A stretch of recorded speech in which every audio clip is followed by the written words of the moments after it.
আসসালামু আলাইকুম, good morning. আজকে অনেক ঠান্ডা। আমাদের এখানে চারা উঠানো হচ্ছে গার্ডেনের জন্য।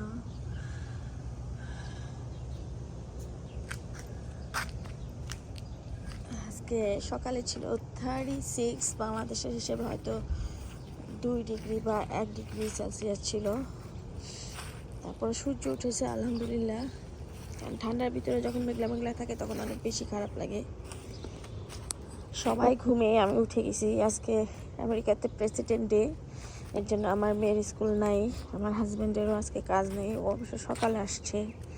আর আমি এখন ব্রেকফাস্ট করে রেডি হয়ে কাজে চলে যাব। মাশাআল্লাহ, এত ঠান্ডার পরে এখানে আমার শাশুড়ি বীজ লাগিয়েছিল, কিন্তু চারা উঠছে দেখা যায়। আমি সকালবেলা কি নাস্তা করি দেখাই। যেহেতু আমার একটু হাই ব্লাড প্রেশার, সেজন্য আমি ব্রেড খাই না বা ভাতও খাই না, ওয়ান টাইম খাই। অ্যাকচুয়ালি সকালে নাস্তা করতে ভালো লাগে না।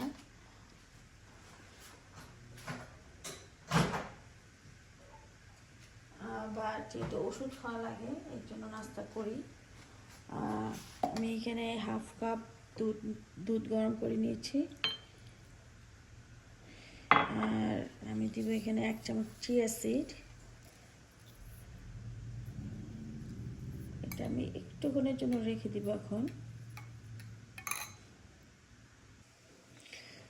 এটা হচ্ছে বেবি বানানা, এখানে বলে মিনি বানানা, কিন্তু আমি বলি বেবি বানানা। আমি একটা বানানা দিয়ে দেবো এখানে, কিছু দিব না, চিনি দিব না, যেহেতু সিরিয়ালের ভিতরে একটু মিষ্টি মিষ্টি থাকে এর জন্য।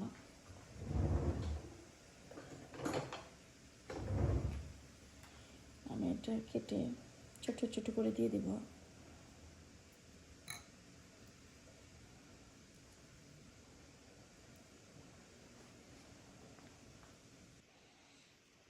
আমি একদম রেডি হয়ে আসছি, কারণ আমি কাজে চলে যাব। আমার কাছে এখন 10 মিনিট সময় আছে। আমি এখন কিছু সিরিয়াল দিয়ে দেবো।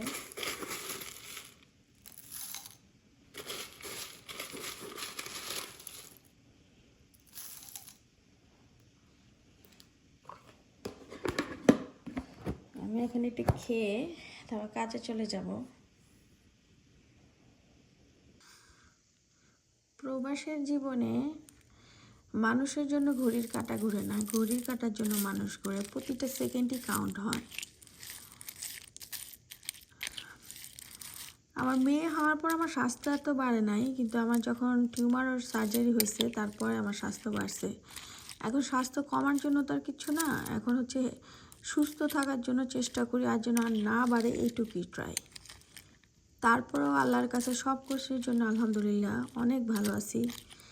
এখন ব্রেকফাস্টটা করব, তারপর এখানে মেডিসিনটা খাবো, তারপরে কাজে চলে যাব।